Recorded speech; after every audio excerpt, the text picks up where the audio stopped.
What's going on, everyone? We are rapidly approaching the offseason for many teams outside of the Denver Nuggets, the Miami Heat, and the Boston Celtics. Everyone already is in the offseason, including the Los Angeles Lakers and the Dallas Mavericks. And one of the players that Dallas has currently that could potentially be a Laker is Kyrie Irving. And Kyrie Irving has a lot to kind of evaluate, look at. He even went on, I believe it was IG, and talked about how, stop listening to the media. I haven't made a decision. I'll make my decision when I'm ready type thing. There's a lot of talks about, is he going to go to the Dallas Mavericks and re-sign with them?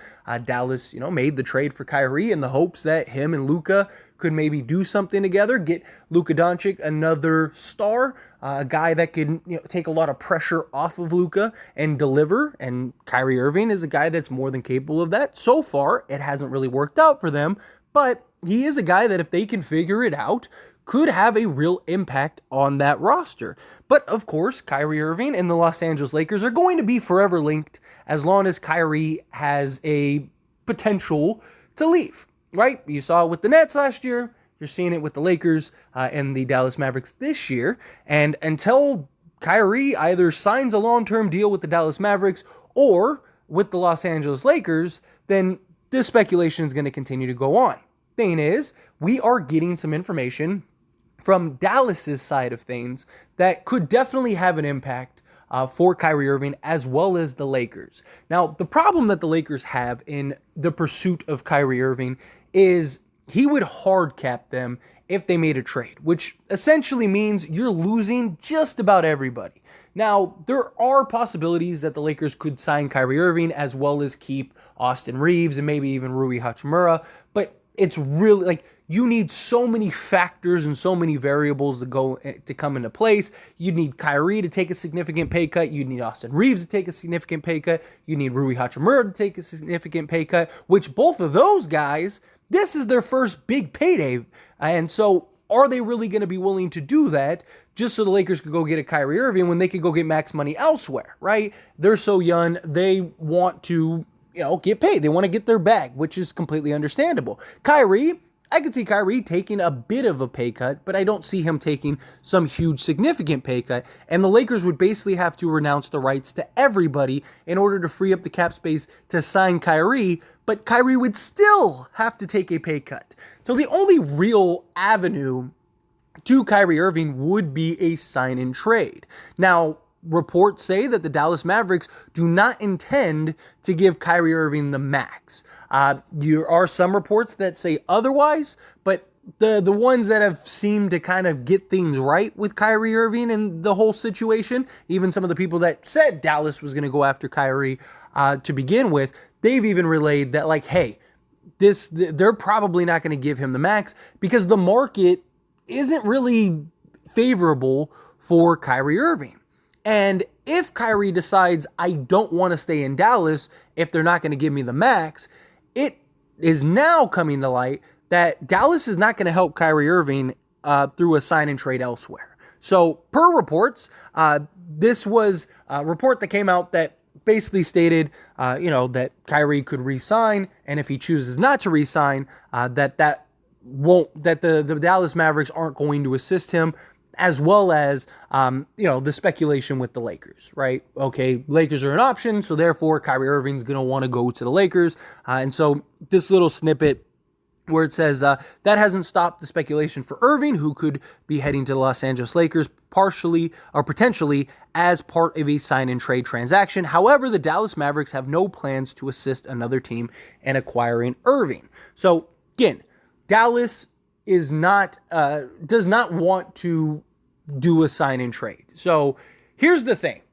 And this is something that I talked about when Dallas originally traded for Kyrie. I believe I touched on it on this channel. If not, I know for sure I touched on it on the As It Stands sports channel. But I'm pretty confident I talked about it here on this channel as well. And that is that Dallas made the trade for Kyrie not just to re-sign Kyrie. So it basically was a win-win for Dallas.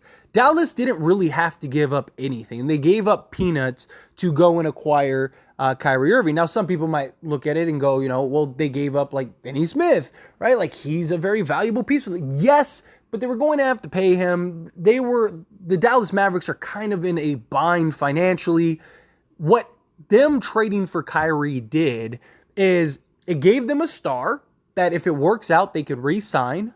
Or what it does is Kyrie leaves and they just let Kyrie go. And now they have a max roster spot.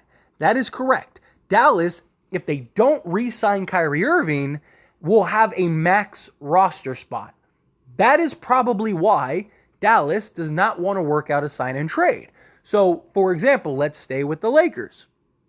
If Kyrie was to be signed and traded to the Lakers, very likely it would be something along the lines of D'Angelo Russell and, maybe like a Mo Bamba or something like that, along with a couple firsts, right? Maybe the 17th pick and the 29th pick, right? There you go. That very likely could be enough to get Kyrie done. Problem is that, yes, Mo Bamba, they could just waive and they don't have to worry about it, and that money's off the books, but they would be locked in long-term to D'Angelo Russell. And they would also be hard capped just as the Lakers would because it'd be a double sign and trade. So Dallas is looking at it as like, why would we go and facilitate a trade that gives us long-term money? Now, you could do D'Lo for like 1 year, right? Say, okay, we're going to give D'Lo, you are going to be a benefactor of circumstance here. We're going to give you the same amount of money as Kyrie Irving would make this year, and then we're just going to swap you. We're going to pay you 1 year at like $36 million, and we're going to sign Kyrie to the 4-year max, right? And we're going to do a swap so that way, money works out, all that stuff, right? Now, problem is that then Dallas is bound to that for, that whole year. And does D'Lo agree to that? Is that something that he wants to do? You've seen transactions very similar. JJ Redick is a recipient of that type of deal where it was like, well, we need to use a bunch of money, so here's that. Not in a trade sense, but Miles Turner recently was a recipient of just circumstance. The Indiana Pacers needed to basically fill in some cap space, and so they gave and restructured his deal to kind of give him more money. That could be something that D'Lo kind of is a beneficiary of. And he is already a recipient of that because of the Kevin Durant trade, right? When he was traded for Kevin Durant. That's why he got the original contract that he got and the money that he originally got. So they could do something relatively similar. Problem is that Dallas is locked in, and I don't think that that's what they want to do. So it really puts a bind on the Los Angeles Lakers because now, if these reports are true, again, going on the assumption that these reports are true, a lot can change, right? There's not a lot of big marquee name free agents. So Dallas might look at it as like, hey, there's not really anybody. Why not take D'Lo and, maybe Beasley or something like that, and you get another shooter. Maybe they want to do something like that for a year, or maybe they try to work it out to, maybe Kyrie takes a discount, takes a pay cut, and they take Beasley, Mo Bamba, and, Shaquille Harrison, which would get them to basically like 30-something million. There's a possibility that could happen. There's avenues to get there outside of just D'Angelo Russell. Again, going to have to take some credit or some help from Kyrie. It's also going to have to take some help from Dallas. Problem is, Dallas has no obligation to do that. And it might be in Dallas's best interest to not do that. So what this might essentially boil down to is, would Kyrie be willing to take a huge discount to come to the Lakers for a year or so? Because what could happen is the Lakers could essentially re-sign everybody. Kyrie would have to come for like the taxpayer mid-level, which there was a lot of talk that might have happened this past offseason, but then Kyrie ultimately chose the money. Now, circumstances, if nobody else wants him, what is he going to do, right? Does he just say, all right, fine, I'll re-sign in Dallas?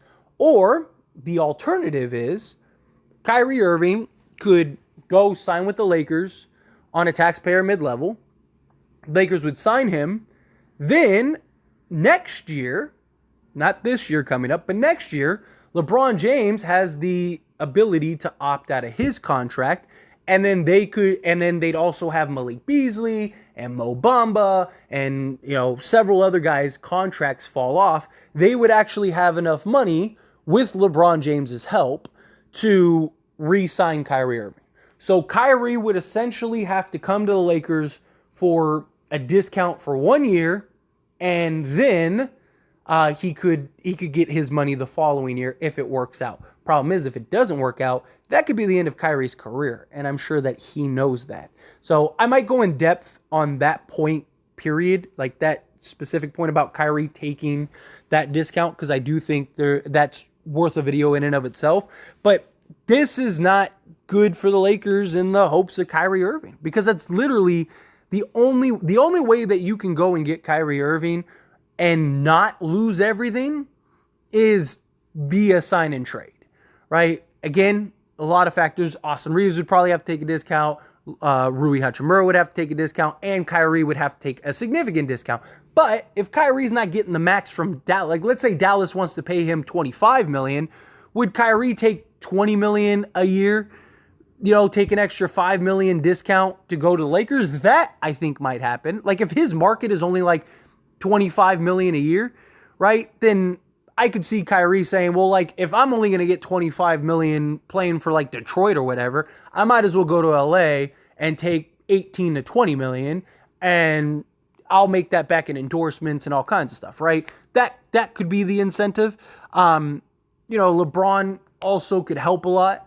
There's also, LeBron's connections in order to kind of get him into the door, maybe get him a shoe deal again. There's a lot of benefits to Kyrie going to the Lakers, especially if it's successful and they win. Problem is it looks like it's just looking very thin. And look, this is coming from somebody that, like, I truly believed Kyrie was coming to Lakers. Like, I genuinely did. Like, that's probably the biggest thing that I've missed on is Kyrie to Lakers, because I genuinely believed he was coming to the Lakers. I was preaching it. In many ways, it's how I built the channel, right? But I just think the window had came. And even like, I was right about everything up until he got traded to Dallas, right? Like, if you followed the journey, I said, that they have an opportunity to sign him, blah, blah, blah. And then Brooklyn keeps him. It's going to fall apart and it's going to be a disaster and they're going to end up blowing it up. And I got all the praise and all that stuff because, I called it right. I called like literally the moment Kevin Durant got traded, everything. Like I was spot on and all that stuff.